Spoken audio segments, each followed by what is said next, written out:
Buenas tardes, muchísimas gracias por la invitación. Voy a hablar en francés, sin embargo, y después de la discusión podemos hablar como que quieran, pero por ahora pasar al français. Je vais surtout faire avant de vous parler des chiffres comme tels et de l'ampleur des violations de droits humains, je vais quand même faire une petite mise en contexte. Je sais peut-être qu'il y a des choses qui sont évidentes, je vais les passer assez vite, mais je crois que c'est quand même important de rappeler des éléments de base, ne serait-ce que pour comprendre pourquoi certaines revendications sont si centrales et si structurantes dans les mobilisations actuelles. Et encore une fois, si vous êtes chilien ou chilienne, ou si vous suivez l'actualité chilienne, tout ça va vous sembler peut-être évident, mais je le rappelle quand même quelque chose de base. Évidemment, la Constitution de 80, comme vous savez, la dictature en 89, la Constitution a été réformée à certaines reprises en 89, surtout en 2005, durant le gouvernement de Lagos. Et des enclaves autoritaires de la Constitution ont été en partie éliminées, notamment les sénateurs désignés, le statut du Conseil de sécurité nationale, des éléments comme ça. Mais il y a des éléments centraux qui restent en gros des obstacles à toute remise en question du modèle néolibéral, à toute remise en question de l'héritage institutionnel de la dictature. Et donc c'est en partie pour ça que la Constitution, et éventuellement une nouvelle Constitution, est au centre des débats. Cette Constitution aussi, elle est importante pour comprendre le statut qu'elle assigne à l'État. C'est-à-dire, si on parle, ou si beaucoup de gens disent qu'il faut réformer la Constitution au Chili, c'est aussi parce que constitutionnellement, l'État a un rôle subsidiaire, ça veut dire qu'il ne peut pas remplacer le secteur privé.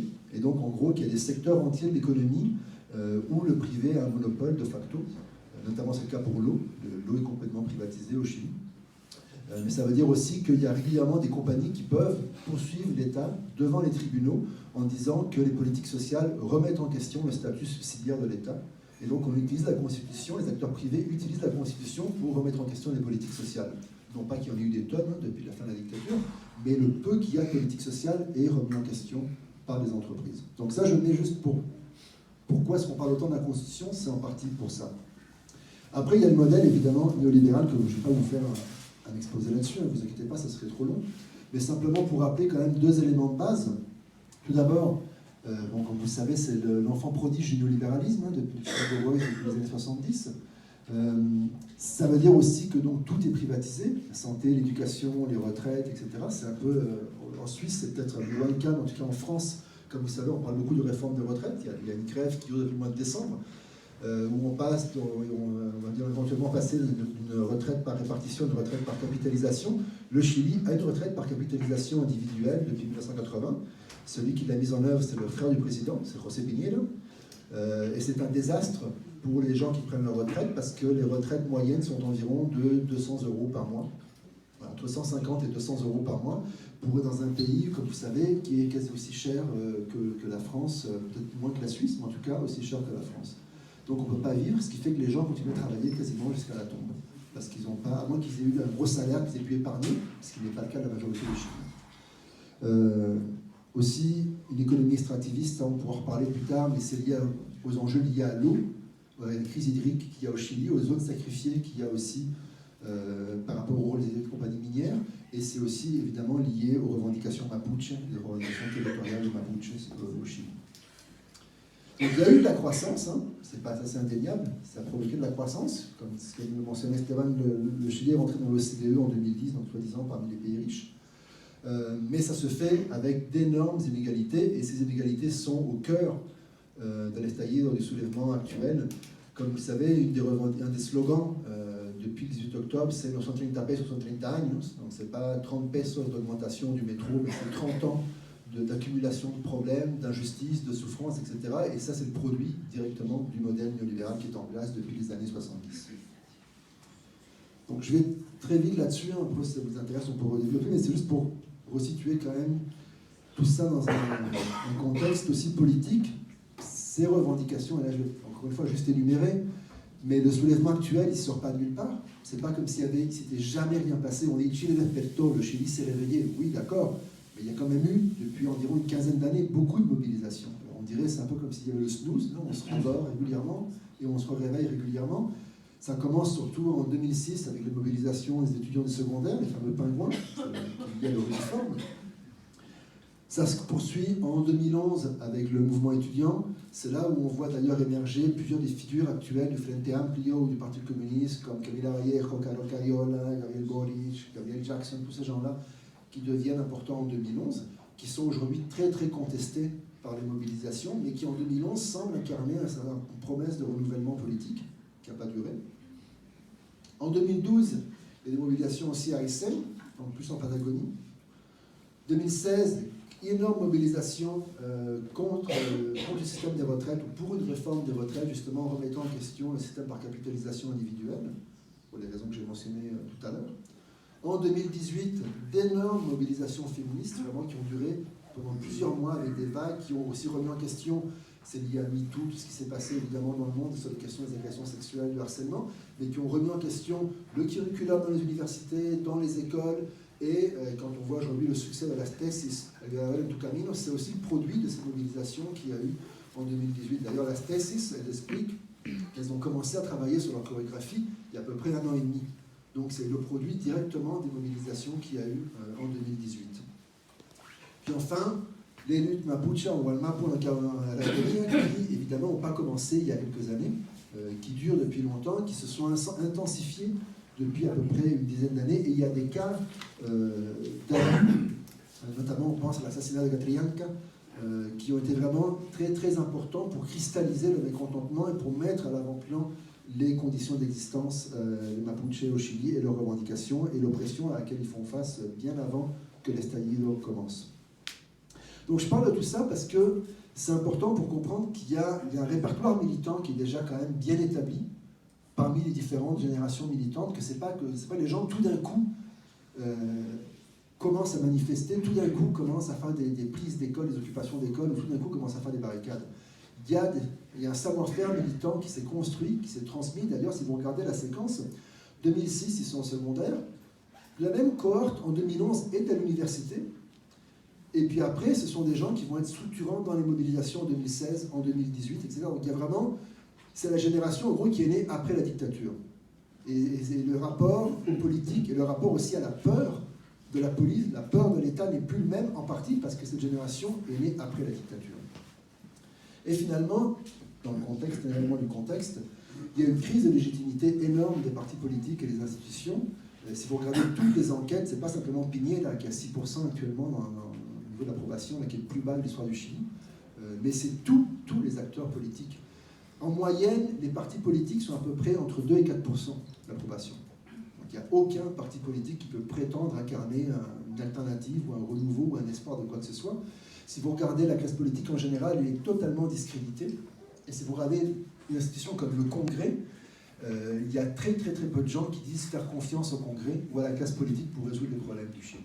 Donc ça fait partie du problème de la crise actuelle. Ce n'est pas simplement qu'il y a des manifestations, qu'il y a des violations de droits humains, c'est qu'aussi tout le régime politique ne semble pas du tout en mesure de résoudre le problème et est complètement dépassé. Et c'est pour ça aussi la question de la sortie de crise est très incertaine. Juste aussi revenir sur la séquence du soulèvement de l'estallido comme tel, parce qu'il s'est passé tellement de choses que des fois on oublie un petit peu dans quelle heure ça s'est passé ou quand ça s'est passé. Tout d'abord, le point de départ, et encore une fois, ce n'est pas les premiers problèmes. L'électricité a augmenté avant, il y a eu plein d'augmentations dans les services de base. Mais 4 octobre, c'est là qu'on annonce l'augmentation des transports en commun. Le métro et le bus à Transantiago sont très chers. C'est à peu près, surtout à l'heure de pointe, c'est 800 pesos pour chaque transport. Ce qui peut être, pour vous en Suisse, où tout est super cher, peut-être que ça vous semble tout à fait normal ou dérisoire. Mais pour le revenu moyen chilien, c'est vraiment très élevé. Et là, l'augmentation, c'est 30 pesos, ce qui fait à peu près 5 centimes. Encore une fois, ça peut avoir l'air dérisoire peut-être, mais pour les gens qui sont déjà surendettés, qui ont du mal, en gros, à répondre à leurs besoins de base, d'alimentation, de logement, etc., c'est qui s'accumulent avec d'autres hausses, comme l'électricité, etc., qu'il y a eu durant l'année. C'est en gros la goutte qui fait déborder le vase. Donc ça, c'est annoncé le 4 octobre. Dès le 7, il commence à y avoir des actions de fraude collective, evasiones, où là, c'est surtout les étudiantes du secondaire, qui collectivement, par groupe de 30, 40, 50, 100, 200, 300, vont dans les stations de métro pour sauter les tourniquets ensemble, ou les bloquer et encourager la population à les sauter. Comme vous pouvez imaginer, le gouvernement ne trouve pas que c'est une super bonne idée et réagit comme il le fait généralement, par la violence. C'est-à-dire que dès le 14 octobre, il commence à voir des stations de métro qui sont fermées et les carabineros, la police, intervient de façon très violente en poussant, en tabassant, en arrêtant beaucoup de gens et en transformant temporairement certaines stations de métro en centres de détention. Donc ça commence le 14. Ça reste relativement limité, mais dès le 18, en partie à cause de la réaction de la police, donc c'est vraiment une logique d'escalade, en partie à cause de la réaction de la police, le 18, là, ça explose complètement. Et c'est pour ça qu'on dit que c'est le 18, c'est le début de l'estallido. Hein. C'est parce que là, il va y avoir, d'abord dans la journée, le matin, des actions vraiment massives dans plein de stations de métro de fraude collective. La police réagit très violemment dès le début, ce qui fait que dans la même journée, il commence à avoir plein de stations de métro qui sont incendiées. Au final, il y en aura 78, certaines qui seront complètement ravagées. Il y a environ une soixantaine de bus qui vont aussi être brûlés. Et il y a évidemment aussi, après escalade, avec les pillages dans certains magasins, des pharmacies, à cause du prix des médicaments. Ça, c'est lié aussi à d'autres scandales qu'il y a eu de cartélisation des prix des médicaments au Chili. Et le 18 à minuit, donc en fait, même pas 24 heures, le gouvernement déclare l'état d'urgence. D'abord, avec un couvre-feu à Santiago, puis quelques villes, et en l'espace de 3 ou 4 jours, c'est généralisé à l'échelle du territoire national. Donc là, on a du 19 au 28, état d'urgence, couvre-feu, et donc l'armée déployée dans la rue. C'était la première fois que l'armée était déployée dans la rue depuis la dictature. Elle a été déployée dans la rue pour des situations de crise humanitaire, comme la tremblement de terre en 2010, par exemple. Mais là, on voit pour la première fois l'armée qui fait du maintien de l'ordre. Ce qui évidemment rappelle automatiquement la dictature et tout ce que ça peut impliquer. Le 20 octobre, il y a cette déclaration de Piñera qui dit nous sommes en guerre contre un ennemi puissant et implacable. Tout le monde spécule sur qui est cet ennemi. On nous dit, les médias, le gouvernement dit ce sont les Vénézuéliens, ce sont les Cubains. Il y a aussi des conversations de la femme, de l'épouse de Piñera qui sont WhatsApp, qui dit que ce sont des extraterrestres. C'est pour ça qu'il y a des affiches, vous voyez des affiches chiliennes avec des petits martiens, c'est en référence à ce qu'a dit la femme de Piñera. Et donc, plein d'hypothèses complètement farfelues qui circulent. Le 22 octobre, Piñera annonce soi-disant un grand programme social pour répondre aux demandes de la population. En gros, c'est une blague, c'est complètement dérisoire comme réforme. Par exemple, une des plus grandes concessions, c'est d'augmenter les retraites de 20%. Donc, si vous avez 150 € de retraite, vous allez avoir 180 € de retraite. Considérant le coût de la vie au Chili, ça ne résout strictement rien, et voire, étant donné l'ampleur de la crise, c'est même une provocation que de promettre ça comme une grande réforme. Le 25, ce qu'a mentionné Esteban, il y a la plus grande manifestation de l'histoire du Chili. Donc là, c'est vraiment juste pour placer tout ça en contexte. 12 novembre, grève générale, qui est moyennement suivie, appelée par la COUT, différents syndicats, mais quand même contribuer à la généralisation du conflit. Et 15 novembre, ce fameux pacte qui est la source de plein de critiques, de plein de débats interminables, autant au sein de la gauche, mais surtout au sein de la droite. Autant au sein de la droite qu'au sein de la gauche, mais surtout au sein de la gauche, où il y a un accord, en gros, entre le gouvernement et la majorité des partis de gauche. Il y a certains partis, comme le Parti communiste et certains partis du Frente Amplio, qui n'ont pas signé l'accord, mais c'est cet accord-là qui, en plus, est appelé l'accord pour la paix et la nouvelle constitution. C'est cet accord-là qui met en place le processus constituant, qui est donc en route aujourd'hui, et sur lequel on pourra revenir par la suite. Et dernier point, concrètement, ça se traduit par l'annulation de plein de grands événements internationaux. Il y avait le sommet de l'APEC, la coopération économique Asie-Pacifique, qui est un des sommets internationaux les plus importants au monde, qui est annulé. Comme vous le savez, il y a la COP25, qui est annulée, qui est déplacée à Madrid. Il y a le Téléthon, je crois, qui a été annulé, si je ne me trompe pas, qui au Chili est super important. On recueille plein de fonds pour des trucs de charité. Et il y a la Coupe Libertadores aussi, qui a été annulée.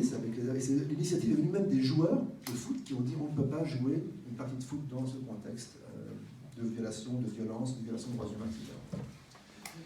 Et finalement, juste pour qu'on voit de quoi on parle, ça c'est juste pour montrer un peu des chiffres. On a très peu de données sur qui participe, qui sont les gens qui sont dans les rues, leur orientation politique, etc. Parce que c'est très très fluide, c'est très mouvant, ça change beaucoup d'un jour à l'autre, d'une ville à l'autre. Mais ça, c'est le Núcleo Sociología de l'Université du Chili, qui a fait une enquête tous les vendredis durant le mois de novembre, et comme ça a interviewé environ 900 personnes. Donc c'est pas du tout représentatif, mais ça donne un peu une idée des principales revendications. Et ce qu'on voit, c'est que la principale revendication, ce sont les retraites. 75% de la population met ça de l'avant comme le principal problème à régler au Chili, pour les raisons que j'ai mentionnées. 57% c'est la santé, qui est en grande partie privatisée. 56% c'est l'éducation, ça c'est aussi parce que c'est totalement privé, et c'est le pays de l'OCDE où l'éducation est la plus chère par rapport au revenu moyen. Après, bon, justice sociale, nouvelle constitution, c'est finalement pas si important que ça, 21%. L'emploi et les droits humains, c'est 10%. Mais ça, c'est parce que c'est au début de la mobilisation. Si on avait des chiffres aujourd'hui, probablement que ce serait un petit peu différent. Donc, on a un soulèvement qui est inédit, qui est dans un contexte vraiment d'héritage de la dictature, de modèle néolibéral, avec de très très fortes inégalités, très forte ségrégation sociale, territoriale, où la population, de façon plus souvent très très créative, met de l'avant des revendications sociales de base et en gros davantage de démocratie. Le gouvernement a répondu avec énormément de violence. Il y a eu 5 missions internationales, je vais juste les énumérer vite fait. Vous en avez, j'imagine, déjà entendu parler. Les plus importantes étant, enfin les plus importantes, celles qui ont eu le plus d'écho, c'est évidemment celle du Haut Commissariat pour les droits humains de l'ONU. En plus, évidemment, Bachelet étant la présidente, étant la haut-commissaire elle-même en tant qu'ancienne présidente du Chili, ça a un statut particulier. Après, il y a eu le rapport de Human Rights Watch, qui a eu aussi beaucoup d'importance. En plus, c'est un des rares rapports qui a été favorablement accueilli par la police et le gouvernement. Favorablement, entre guillemets, après on pourra en rediscuter ce que ça veut dire quand c'est favorablement accueilli. Et donc, au niveau des relations publiques, ils ont dit « Ah oui, merci beaucoup, on apprécie les chiffres et on reconnaît qu'il y a des problèmes. » Et après, nous, on a fait une mission donc en janvier. Notre mission, toutes ces missions-là ont eu lieu en novembre. Nous, on vient en janvier. On vient donc 2 mois plus tard, en grande partie, pour voir si justement ce que les gens constataient, ce que les missions ont constaté en novembre, si c'était encore en vigueur. C'est-à-dire que tous les problèmes qui ont été identifiés, c'est toutes les violations de droits humains qui ont été identifiées en novembre, si elles sont encore en vigueur en janvier. D'autant plus que je vous rappelle, le 29 décembre, Piñera a été interviewé par le New York Times, et dans le New York Times, il déclarait « Le pire est passé, la crise est finie, maintenant on va vers la pacification, la réconciliation, tout va bien. » En gros, il y a eu peut-être eu quelques problèmes, quelques excès, quelques abus, fin octobre, début novembre, mais maintenant c'est fini, ne vous inquiétez pas, tout va bien. On voulait voir un petit peu ce qu'il en était. Donc on a eu une mission avec 3 représentants de différentes confédérations syndicales québécoises. Il y avait aussi 3 chercheurs universitaires, dont moi. On avait 2 députés, un député du Parlement du Québec et un député du Parlement fédéral canadien.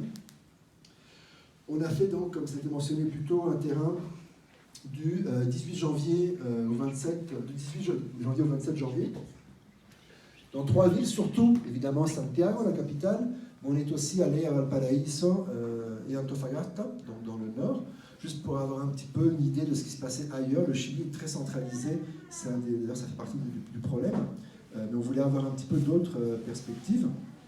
Et en gros, on a interviewé une centaine de personnes d'une 50aine d'organisations différentes. Donc c'est moins, par exemple, que ce qu'a fait l'ONU. L'ONU a réussi à interviewer 300 personnes. Il y avait plus de monde, mais bon, ils avaient aussi beaucoup plus de moyens que nous. Donc ça a moins d'ampleur à ce niveau-là. Mais ce qu'on va mettre de l'avant va quand même dans le même sens que le rapport. Ça, je vais sauter parce que c'est moins important. Donc là, je vous présente les résultats préliminaires. On est en train de finaliser les rapports qui va se finir d'ici 2 semaines. Et donc, je vais vous présenter en gros les chiffres. D'abord, un portrait très général, puis après, on pourra rentrer éventuellement dans les détails. On parle depuis le 18 octobre d'une 30aine de morts. Selon les sources, ça varie un petit peu. Ça va aller jusqu'à 34, 35 morts. Donc, ça dépend après comment on compte. Là-dedans, il y en a certains de ces décès sont identifiés clairement comme ayant été abattus par la police ou par l'armée, notamment durant l'état d'urgence. Et après, il y a des cas qui sont plus trop, disons. Il y a eu, par exemple, plusieurs personnes qui ont péri incendiées, brûlées durant les pillages, lorsqu'il y avait les incendies de supermarchés. Donc au début, ces morts ont été attribuées aux incendies, mais après, lorsqu'il y a eu autopsie, on a retrouvé des balles dans les cadavres, donc ce qui laisse entendre qu'ils ont été abattus avant les incendies, et donc on a essayé de dissimuler les exécutions en les faisant passer pour des décès liés aux incendies et au pillage. Plus de 25 000 personnes détenues, plusieurs milliers de blessés, je vais revenir après sur les chiffres. On parle d'une répression systématique, et là le mot systématique est une source de débat dans les différentes missions. Par exemple, l'ONU ne veut pas utiliser le mot systématique. Amnesty International utilise le mot systématique. Le mot systématique est sujet à débat parce que ça suppose une responsabilité politique et une politique d'État. Donc nous on précise qu'on n'a pas suffisamment d'éléments pour affirmer qu'il s'agit d'une politique délibérée, une politique d'État. On peut spéculer, mais disons qu'on n'a pas suffisamment d'éléments. Par contre, on a suffisamment d'éléments pour dire qu'il y a un patron récurrent à travers le territoire national. Et c'est l'existence de ce patron récurrent à travers le territoire national. On voit vraiment des similarités, par exemple dans le non-respect des protocoles de la police. Si vous regardez les protocoles de Carabineros, c'est super sur papier. Le problème, c'est qu'ils ne font jamais ce qu'ils disent, ce qu'ils prétendent faire. Donc, ils ne respectent pas leurs protocoles et ils ne le respectent pas de la même façon à travers tout le territoire national. De même, il y a non-respect des protocoles judiciaires. Les différentes audiences, et je vais revenir aussi, les différents juges ne respectent pas les procédures judiciaires. Et encore une fois, on constate les mêmes patrons à travers tout le territoire national. Dans certains cas, c'est pire que d'autres, ce n'est pas homogène, mais les tendances sont les mêmes. C'est pour ça qu'on parle de systématicité. Ça ne veut pas dire, encore une fois, que c'est nécessairement une politique délibérée, mais on constate la même chose partout. Et puis après, les carabineros, la police, c'est une organisation hiérarchique, il y a une chaîne de commandement, donc on peut supposer que si des policiers font la même chose de Iquique à Punta Arenas, ce n'est pas l'ordre du hasard, de la spontanéité, c'est parce qu'il y a des ordres. Maintenant, qui donne les ordres exactement? Est-ce que c'est Carabineros, ou est-ce que c'est le ministre de l'Intérieur, ou est-ce que c'est le président? Ça, c'est sujet à débat. Il n'y a pas forcément de consensus là-dessus. Et finalement, ce qu'on peut constater, c'est aussi qu'il y a une concentration géographique et sociale de la répression. Ça, je vais revenir aussi. Mais donc, certaines catégories sociales qui sont plus visées que d'autres, et certains quartiers qui sont plus visés que d'autres. Les violations qu'on constate, là, ce sont les mêmes qu'ont identifié toutes les missions du mois de novembre, mais sauf que nous, on les constate en janvier aussi. Donc, il y a vraiment continuité. D'abord, les blessures par balles, perdigones, donc des balles de plomb qui soi-disant sont en caoutchouc, mais les études ont révélé qu'en fait il y avait 20% de caoutchouc et 80% de plomb, et qu'en fait c'est des blessures, et on pourra en parler aussi par la suite si vous voulez, plus en détail, mais ce qui sont très très très problématiques, et aussi les grenades lacrymogènes, et là, le cas de Mathias évidemment est emblématique à cet égard. Des violences et abus sexuels, là on parle surtout de dénudement forcé, de mise à nu, de fouilles à nu qui vont à l'encontre des protocoles de la police, c'est interdit normalement. Il y a plein de cas de fouilles à nu où on demande de faire les sentadillas, des accroupissements, il y a aussi des cas où on demande aux femmes ou aux hommes de ramper devant la police, de se mettre à quatre pattes, de mimer certains gestes. On les menace de viol, il y a aussi des cas de viol recensés, des femmes surtout, des personnes trans ou LGBTQ, des minorités sexuelles, et aussi des hommes. Des fois, pour le cas des hommes, c'est généralement par matraque.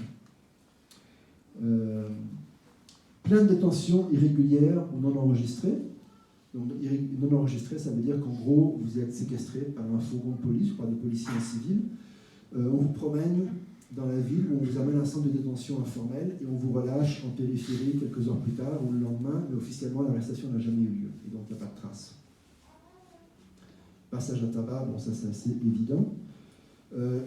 L'utilisation vraiment massive et indiscriminée des gaz lacrymogènes.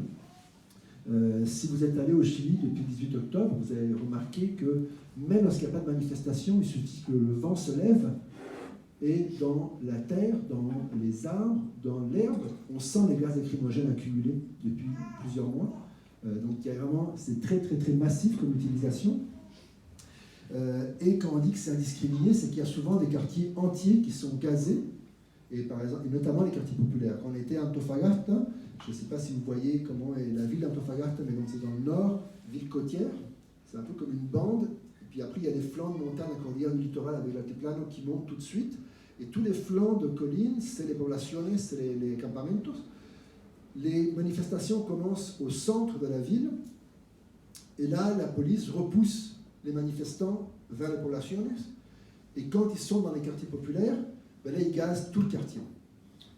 Ce qui fait que vous ayez participé ou non aux manifestations, vous êtes gazé. Ce qui fait aussi qu'il y a évidemment des personnes âgées, il y a des personnes qui ont peut-être des problèmes respiratoires, il y a des enfants, et qui sont donc exposés pendant des heures au gaz lacrymogène.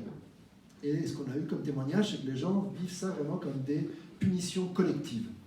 Ils veulent nous intimider, ils le font en nous punissant collectivement comme quartier, indépendamment de ce qu'on fait dans les rues, indépendamment de ce qu'on peut faire au niveau politique.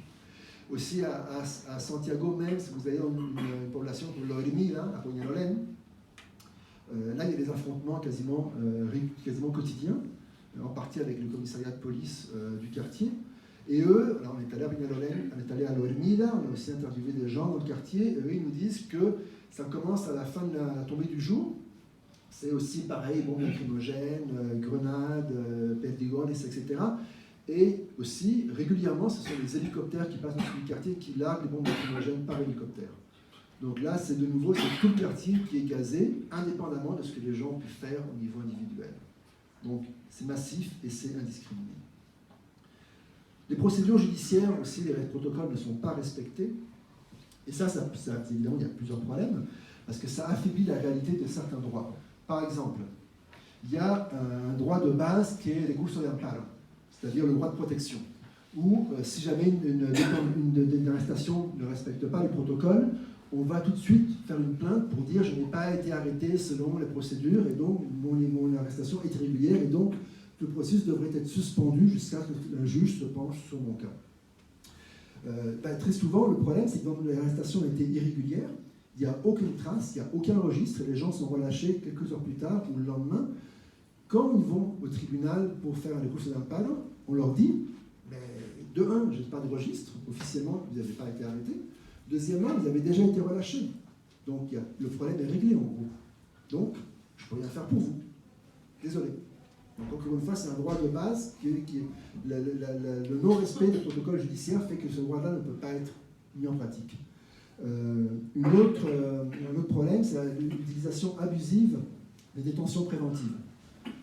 Lorsque on passe devant un juge, notamment lors des audiences de contrôle de détention, audience de contrôle de détention, il y a un juge de garantie, de garantie, qui s'assure que tout s'est bien passé selon le respect des protocoles judiciaires et policiers, etc. Et là, on peut, selon la gravité du cas, être envoyé en détention préventive pendant qu'il y a enquête, en attendant le procès. Il y a eu plein de cas recensés où il n'y avait pas de preuves, où la personne ne semblait pas constituer une menace pour la société, et donc on aurait dû normalement lui dire simplement l'arrivo national, tu ne peux pas quitter le territoire national, puis peut-être une fois par semaine signer au commissariat pour prouver que tu es bien là. Or, il y a plein de cas recensés où c'est détention préventive, donc 30 jours, 60 jours, 90 jours de prison, sans preuve, simplement parce que le juge ou la juge estime que cette personne représente une menace.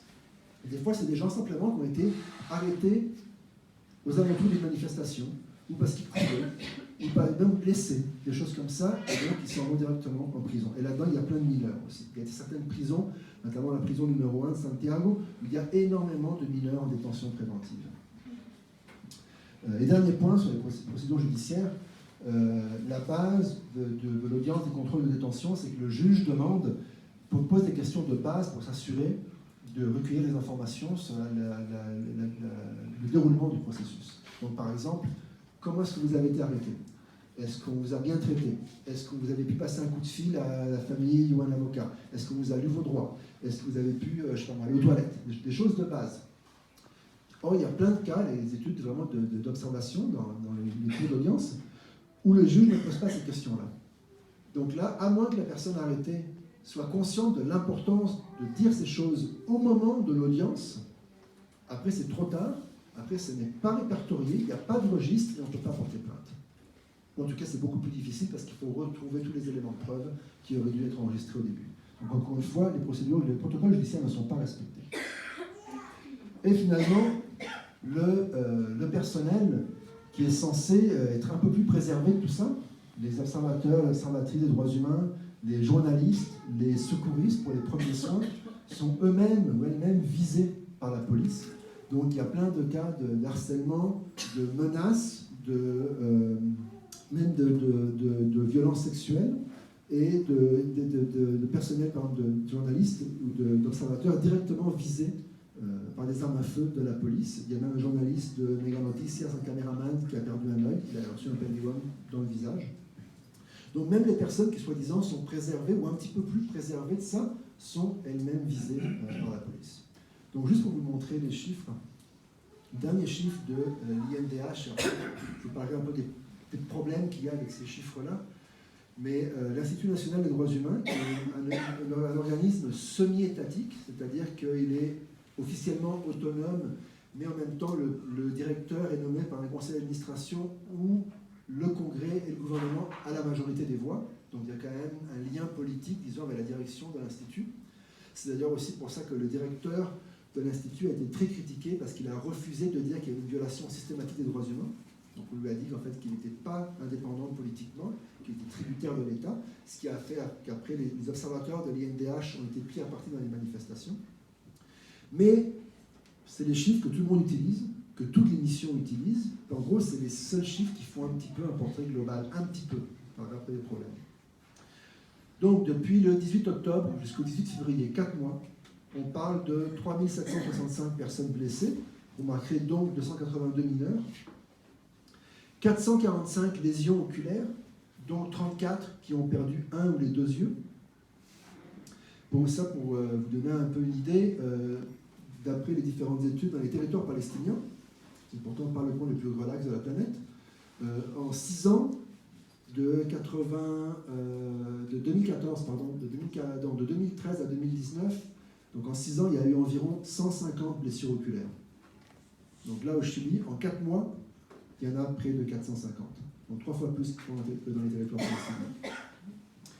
Et vous voyez aussi, donc la majorité des blessures répertoriées, c'est par des coups de feu, par des armes à feu de la police, notamment 1181 avec les perdigones, ces balles de caoutchouc mais qui sont en plomb, et 271 par par bombe lacrymogène.